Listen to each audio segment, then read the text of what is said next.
Okay, so we are in a new location, which is my bathroom. Why are we in my bathroom? Because I am about to prepare to get my hair straightened tomorrow in preparation for Valentine's Day, and also because I've just been really wanting to do like a length check on my hair, and also I just want it straight for a little bit because I couldn't really find the means to get my hair braided this month, and I'm so tired of doing my hair. So I thought it'd be a perfect time to straighten my hair.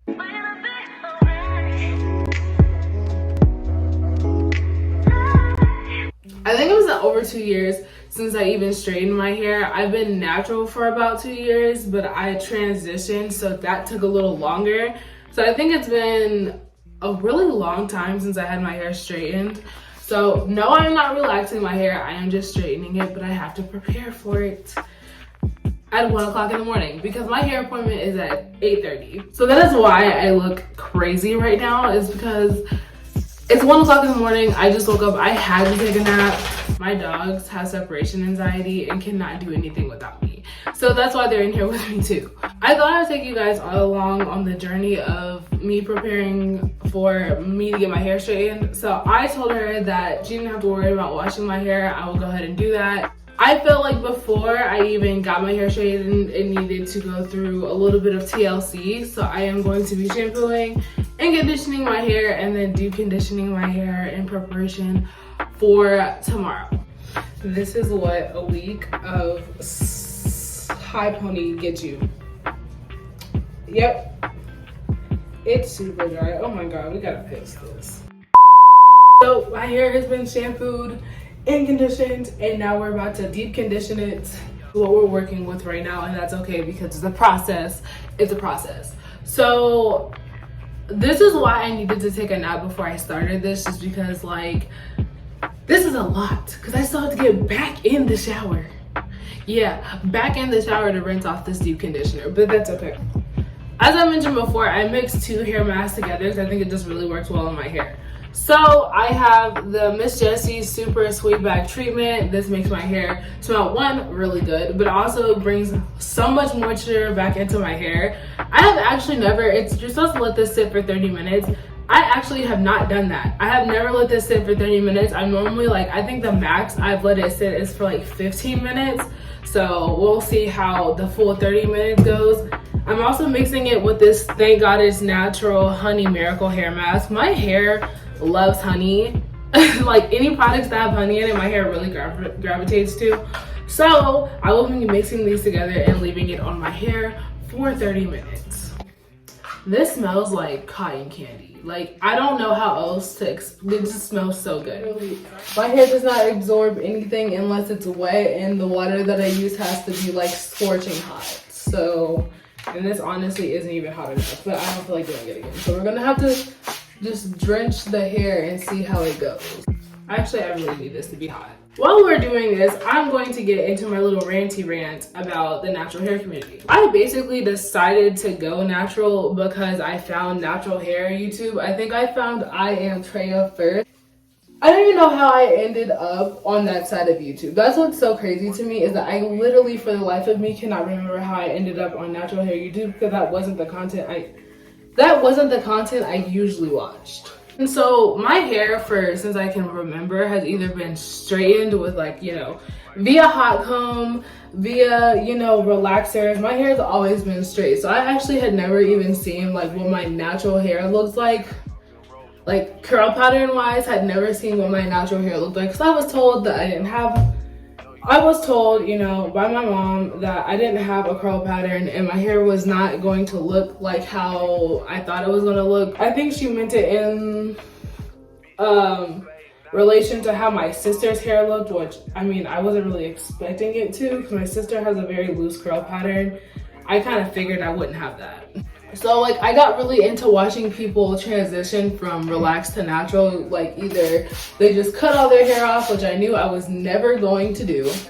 Transitioning from relaxed to natural instead of big chopping just seemed like more of a realistic option to me, because I had always had pretty long hair. I don't ever really remember having short hair. It's always been at least to my shoulders, maybe down to here. So I had never had super short hair, and I wasn't ready to chop off all of my hair. I just, at the time, did not have the confidence for that. I still don't have the confidence for that, so I would never cut my hair off. I quickly noticed like problems with the natural hair community, but I wasn't natural yet, and I wasn't like, I was just considering transitioning. And like I said, I'm a very all or nothing person, so it wasn't really much. I kind of just decided, okay, no more heat, no more straightening my hair, and no more relaxing my hair. So, you know, there's always this talk about how, you know, people were 4C fishing, if that makes sense, or like, what are they, or 4C baiting? Basically, people who did not have 4C hair saying that they had 4C hair for like clicks and, you know, views and stuff, and telling people who actually had 4C hair how to do their 4C hair, and they did not have 4C hair. Realized that was going on. It was kind of like, oh shit, like, so like what kind of, like, what hair pattern do I have? But for the longest, I thought I had 4C hair. Once I like kind of grew my hair out a little bit, I was like, oh my god, like I have 4C hair, because my hair looks like this girl who's saying she has 4C hair. And so I went around telling other people like, oh my god, I have 4C hair, and they looked at me like I was crazy. Like, they're like, what are you talking about? Because if you can see, like, my hair does not take much to get the curl pattern. I think that's like kind of what the main like premises of like having 4C hair is that like they don't really have that. Like, they don't have that ease of just putting product in the hair and, you know, the curls just come out. You know, they don't have that. Just one thing that bothered me is, you know, with people's emotions and stuff when it comes to having 4C hair. I don't know the extreme struggle of having 4C hair, obviously. I just noticed that people were very, oh my god, this is getting hot. Is that like, it was a problem that people were having, is that like, they couldn't find, people that were 4C couldn't figure out how to do their hair because their hair didn't look like the people who claimed to be 4C. I met some girls through the internet or just through my everyday life and conversation who were also transitioning or had transitioned.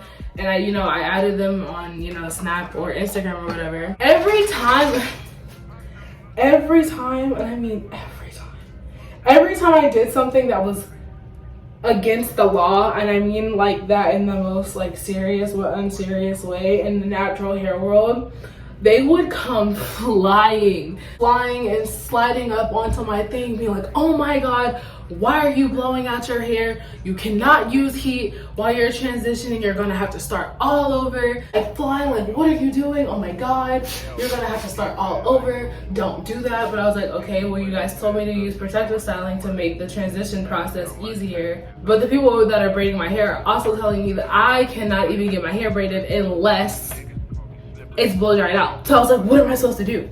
Every time I did something that was like against natural hair policy, it was just a whole bunch of like, what are you doing? Why would you do that? And then also just the natural hair community making me feel like I have to put 1,000,000,001 products in my hair for my hair to do what it needs to do for my hair to be healthy. I'm telling you, I'm a lazy natural. And you see my hair, it's doing just fine. It's a little dry, but I'm a lazy natural. My hair grows out just fine. I need to get it trimmed, and it probably would grow faster and probably longer. But I don't do too much to my hair for this reason. I don't even do this on the regular. Natural hair community really made me feel like I have to have 7-8 hour wash days, and they profit off of that. They profit off of you using 1,000,001 products. Girl, find 2 products, you know, like a leave-in, you know, a styling lotion, if you will. If you don't like gel, you don't gotta put gel in your hair. Styling lotion, whatever it may be, and call it a day. Basically, that like the natural hair community had me messed up. That's why the natural hair community is not as big as it was, because like there was just a bunch of foolishness going on. It was a bunch of craziness. It was just a bunch of crazy stuff going on, and I was not like, the kind of like deterred me from like, I don't even watch a lot of natural hair YouTubers. As of February 13th, my favorite natural hair YouTuber is Andrea. That's the person I kind of stuck, you know, with throughout this whole process. If I needed to like learn new hairstyles, if I just needed new like products, or, you know, I wanted to try new products, whatever she was recommending, that's usually what I went with, and I never got steered astray. So that's pretty much who I go to for all of that stuff. If you want to check out a natural hair YouTuber, that was my rant about the natural hair community. It was really longer than I thought, but like I feel very strongly about the mental anguish that I went through. Because another thing is, and I'm done. When I found out that there's a possibility that I could have 4C hair, I was stressing. Found out like the true meaning of being 4C. I was like kind of stressing because I know what kind of person I am, and like knew that I just could not dedicate the time to 4C hair, and I was stressing. And then also there just was not enough resources online to figure out how to do 4C hair, because everyone was like pretending to have 4C hair. That's kind of all I wanted to say about that. So I'm going to finish putting this in my hair and then leave it in my hair for about 30 minutes. My hair feels so rejuvenated. Oh my god. When I was rinsing the deep conditioner out, my hair was like, thank you, sis, thank you. That before, I get my hair straightened tomorrow morning. And let's put a little bit of Miss Jessie's Pillow Soft Curls in there, Get straightened tomorrow at 8:30, so it won't be that long. It's literally almost 3 o'clock in the morning. So we don't have that long. And, oh my god. So the lotion's in. This is my hair while it's curly, and tomorrow it will be straight. I'm nervous that it won't look the way I thought it was gonna look, so we'll see how it goes with that. So next time you see me, my hair will be straight. I'm pretty sure I forgot to record the final product, but this is it. Look at her, she's got some hang time. Yes ma'am. If you are a natural and you see this and you are still in that headspace or toxic headspace that you have to tell other naturals what to do with their hair, don't. My hair is going to bounce back to what it was before I got it straightened. Nothing is wrong with getting your natural hair straightened every once in a while. I don't want to hear it. So thank you guys so much for coming on this journey with me. My hair came out super good. I'm so happy with it. I just want to say thank you guys so much for watching the video. If you have any questions about anything that I did in this video, as always, leave them down below in the comments. Don't forget to subscribe and like this video. And don't forget to follow me on my socials. They will be linked down below. And have a good day or night, whatever time it is. Have a good something.